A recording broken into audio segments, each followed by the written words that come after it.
trabalhar de uma maneira que nós não impactássemos na produção, nas operações, a gente entrou com o portal de contratos e uma gestão de almoxarifados, de maneira que a gente pudesse controlar de ponta a ponta, desde a necessidade do serviço, tivemos que trabalhar desenvolvimento de cartas convite, processos, reavaliar as nossas políticas de compras, reavaliar os códigos de conduta, para que isso tudo tivesse disponibilizado, trabalhar junto aos fornecedores, para que a gente pudesse, então, entrar com esse portal de contratos e poder também entrar com o controle de estoque, tá? Então, assim, a área de suprimentos dentro de uma empresa de serviços, ela acaba passando por toda a cadeia, desde a requisição até a utilização do produto e o retorno desses produtos, uma vez que utilizados e ainda tenham serventia, para dentro de volta da empresa, para que possam ser reaproveitados. Aqui eu vou compartilhar, estou falando bastante, o Luciano está aqui junto comigo, e sem ele nada disso, assim como o Flávio, que também está aqui, teria sido possível, porque tem toda a parte operacional de desenvolvimento, toda a parte de avaliação do dia a dia das pessoas, dos usuários, né, os testes de integração. Então, dentro dos objetivos de governança, tempo, análise das concorrências, produtividade desses trabalhos, automação desses processos, fazer com que as equipes trabalhassem mais estrategicamente e menos digitando, né? Que a gente pudesse passar todo esse trabalho braçal para o fornecedor. Luciano fala um pouquinho aí de como foi, principalmente essa parte mais importante nesse início, que foi a implantação do portal de compras e contratos. Ok, primeiramente, bom dia, né? Para mim é um prazer estar participando desse evento. Não está ouvindo?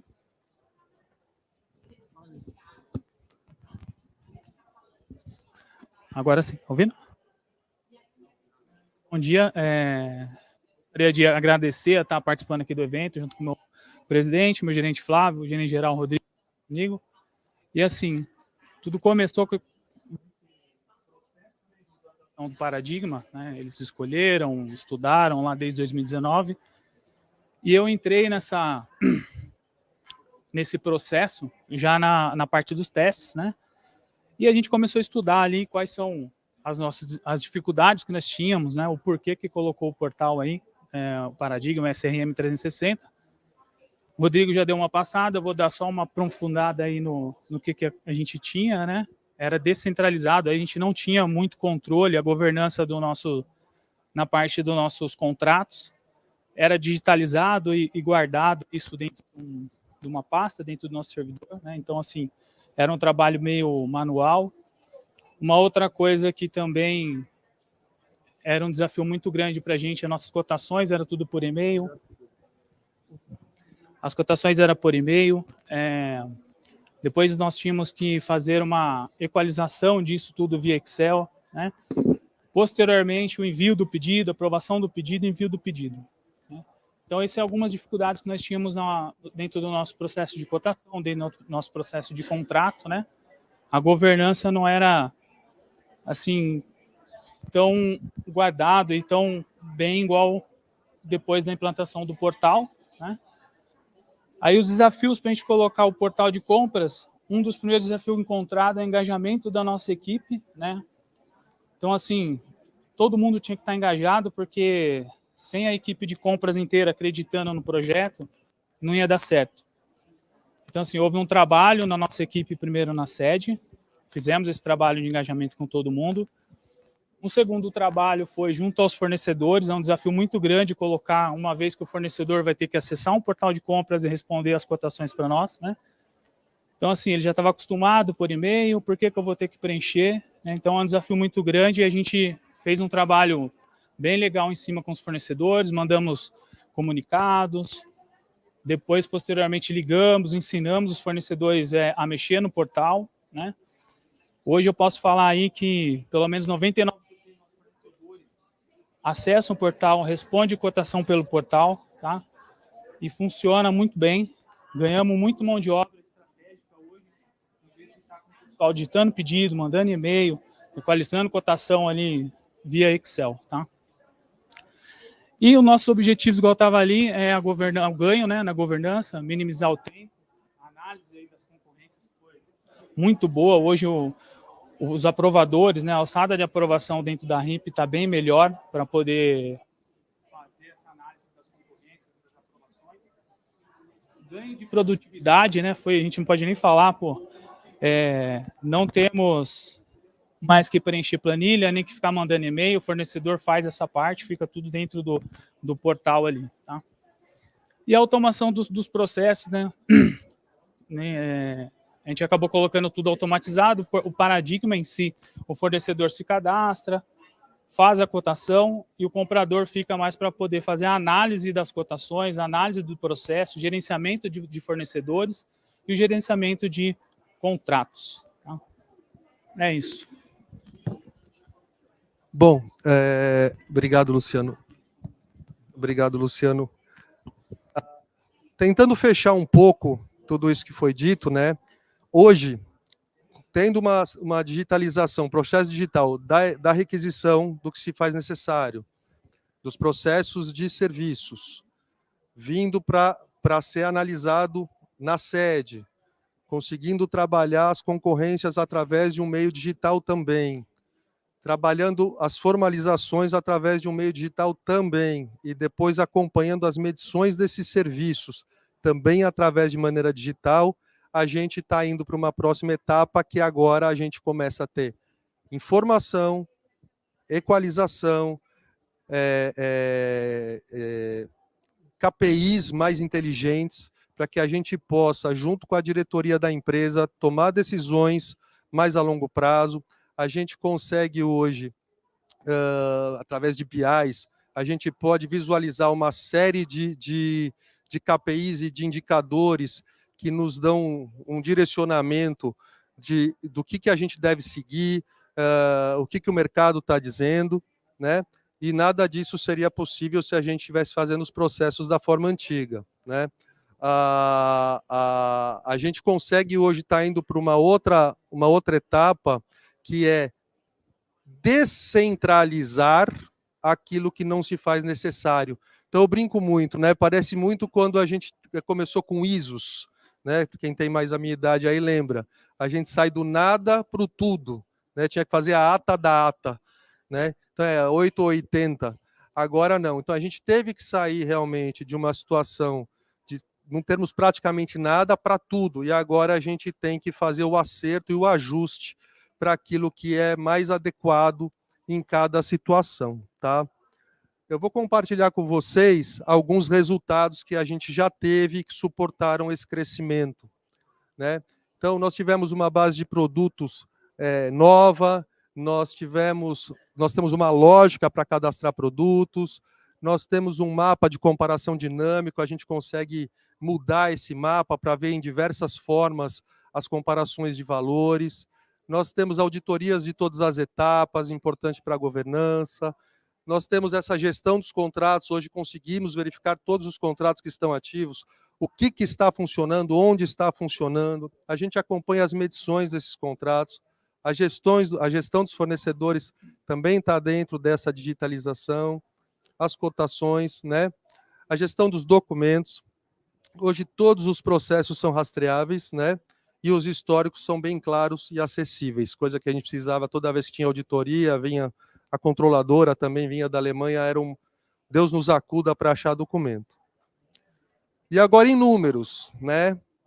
Nós tivemos uma redução ou um número final, aí tanto faz, foi até uma dúvida no gráfico. 100% dos nossos pagamentos são feitos hoje vinculados a um pedido de compra. A gente tinha um volume enorme de pagamentos não atrelados a pedido de compra, os quais a gente não conseguia nem garantir o devido processo feito em termos de compliance, em termos de governança, em termos de rastreabilidade. Nós tivemos uma redução em 80% do que a gente chama de regularização de notas fiscais. Como falei, nossas operações são descentralizadas, problemas ocorrem, emergências acontecem, e muitas vezes acaba tendo que fazer uma compra local e depois vai ser feito um processo. A nossa meta é 0, difícil, mas é uma redução muito substancial. Nós tivemos um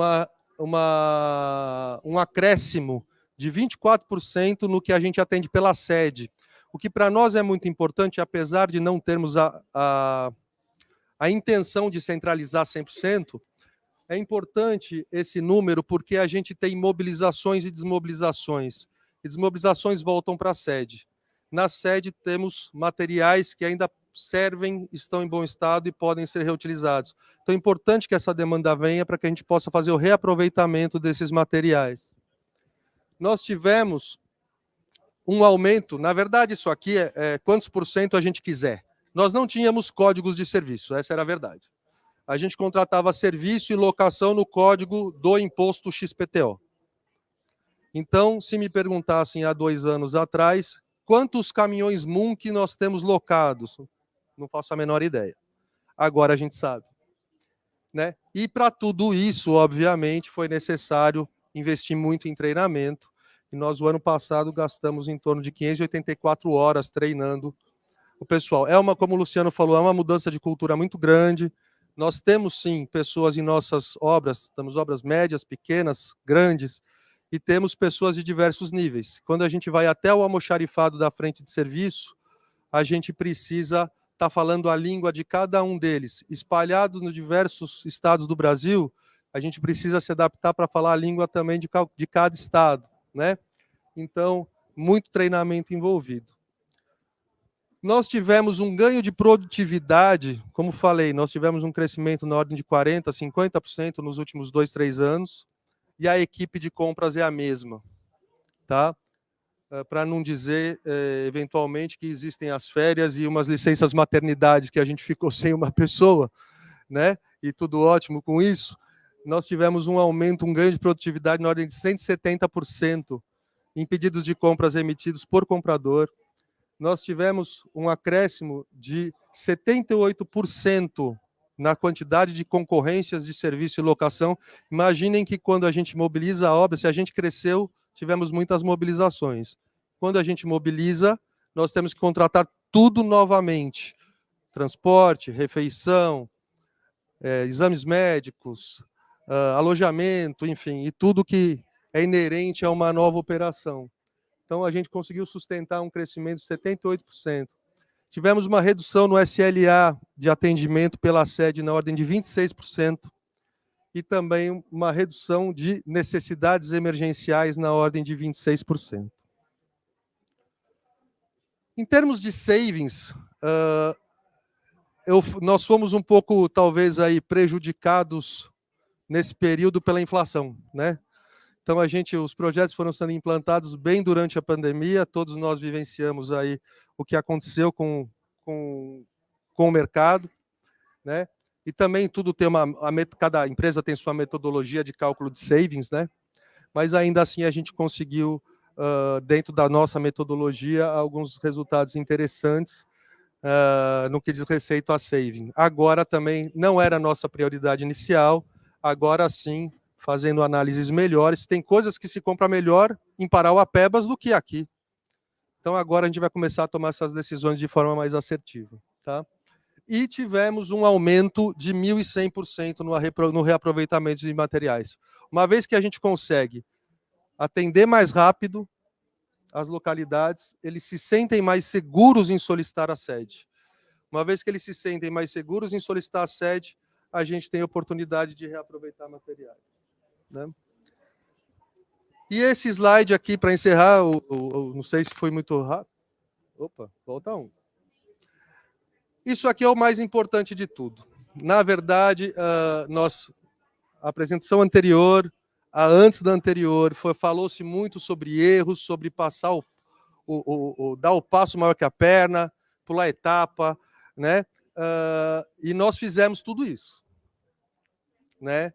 Nós tivemos partes que nós pulamos etapa, nós tivemos partes que nós demos o passo maior que a perna, nós criamos expectativas maiores do que a gente conseguiu atingir, mas independente de tudo isso, o caminho que está sendo trilhado, entendemos ser correto, e o que corroborou muito para essa visão, o ano passado estive presente aqui eu passei 4 anos fora da área de suprimentos, dentro da empresa, retornei há 4 anos, mas foi a primeira vez que participei de um evento como esse ano passado, e foi muito interessante para mim ver que o caminho que a gente escolheu, o caminho estava certo.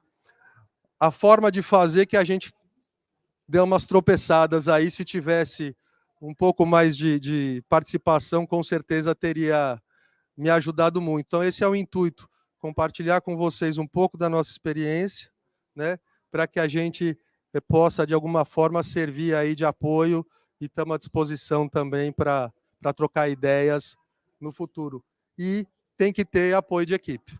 Desde o diretor-presidente até a última ponta, precisa estar bem alinhado, precisa estar todo mundo sabendo, e no final das contas é um trabalho que todo mundo dá palpite, todo mundo tem uma visão, uma série de adaptações que precisam ser feitas no meio do caminho, e a gente precisa estar rumando para o mesmo local. Tá ok? Bom, é isso. Obrigado. Agora eu não sei voltar.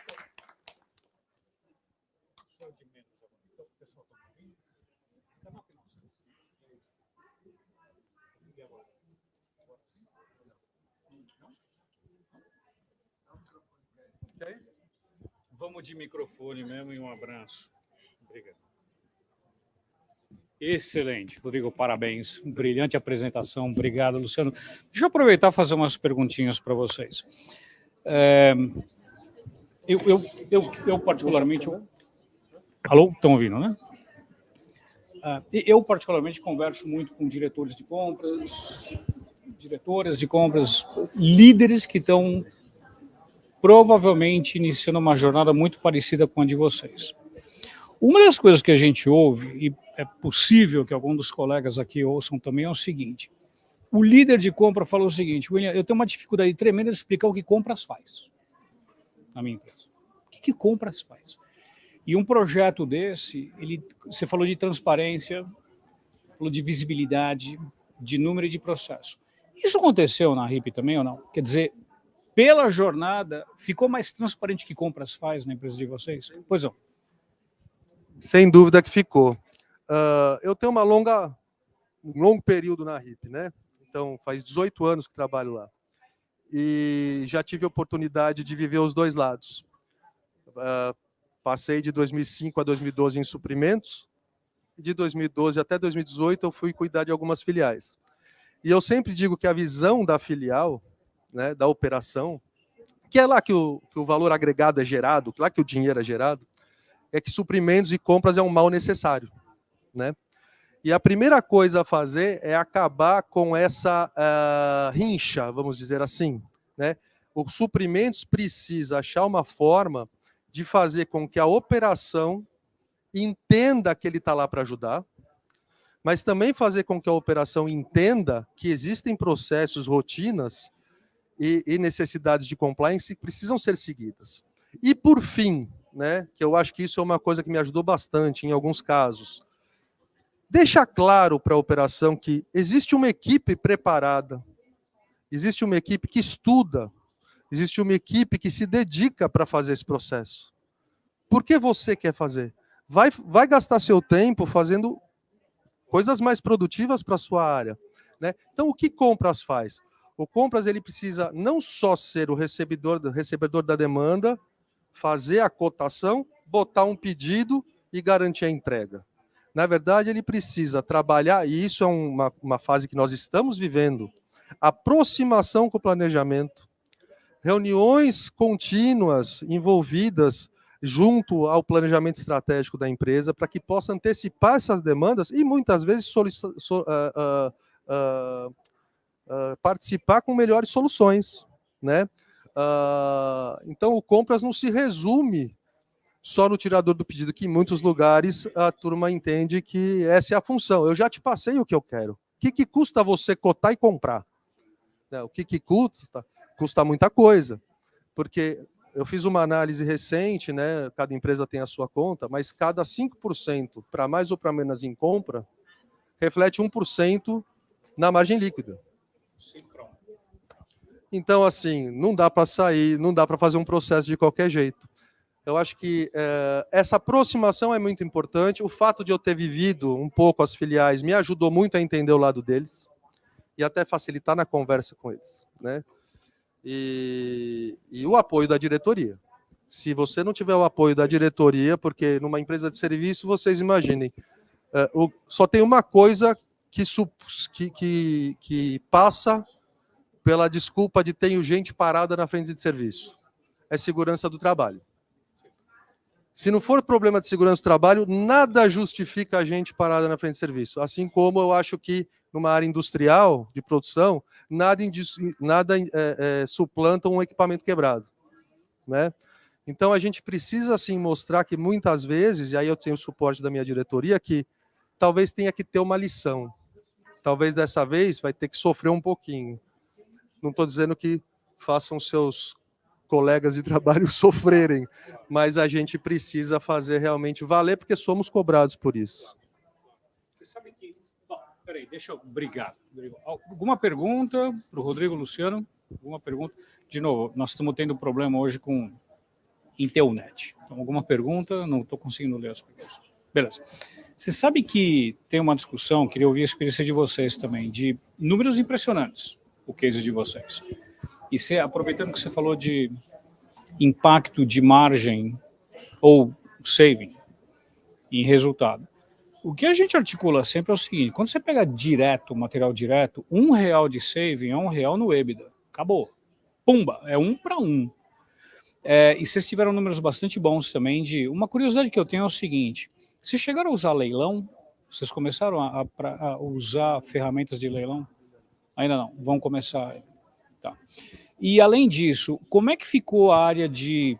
Como é que vocês pensam em exposição? Porque um projeto desse também ele dá maior exposição de números para a área demandante, para requisitante, para a liderança. Como é que vocês reorganizaram os KPIs internos, se houve essa iniciativa, KPIs internos de compras, para mostrar esses resultados que vocês tiveram? A gente primeiro trabalhou quase tudo em Excel, né? Quais seriam os números relevantes, e aí, obviamente, né, escutava muito isso do meu diretor, e continuo escutando, e nós estamos numa revisão. Nós criamos uma série de KPIs novos, muitos, principalmente com o advento do BI. O BI virou uma febre danada, né? Então, hoje a gente precisa fazer um saneamento desses KPIs para realmente ficar os que são realmente necessários para cada nível da organização, né? E poder fazer uma otimização deles. Uma coisa que a gente teve, que foi muito importante, é a informação mais coerente. Então, na verdade, os KPIs a gente até já tinha, mas aquele número não era consistente. Criar uma versão da verdade. Uma versão da verdade. Então, hoje as informações saem da mesma base, é o mesmo, se a área da controladoria levantar um número, esse número vai bater com o número que eu apresentei. Então, acho que esse é o primeiro ponto que a gente seguiu, que trouxe bastante ganho no aspecto de acompanhamento. Agora, a gente, sim, eu espero que, participando aqui com vocês, eu também, o ano passado, escutei uma novidade para mim, foram os OKRs, né? E agora eu estou procurando conhecer um pouco mais a respeito deles para que eu possa utilizá-los a favor da empresa, né? Então, assim, tem muita coisa que a gente também está reaprendendo. Eu acho que isso é muito importante, né? A gente precisa sair da nossa caixinha. A gente vive num mercado bastante restrito, com um tipo de trabalho bastante também específico, né? A gente trabalha na casa dos outros o tempo inteiro, eu preciso respeitar as regras dos outros, né? Eu não consigo padronizar muita coisa, porque o cliente A pede de uma marca, o B quer de outra marca. Então, a gente achava muito que, não, a gente está fazendo direitinho, até porque os resultados estão atendendo, né? Mas a gente viu que dá para fazer muito mais, dá para ser muito melhor, dá para sustentar. Se não tivesse saído da caixinha e ido atrás de alguma oportunidade, a gente com certeza não teria sustentado esse crescimento, ou teria triplicado talvez a equipe toda. E é uma jornada. Não adianta, o Go Live aparentemente foi recentemente, mas é uma jornada. A gente não aprende, não para de aprender nunca. Né? Muito bom. Senhores, uma salva de palmas para o Rodrigo e para o Luciano. Rodrigo, muitíssimo obrigado. Obrigado pela presença. Parabéns. Obrigado, hein, Luciano.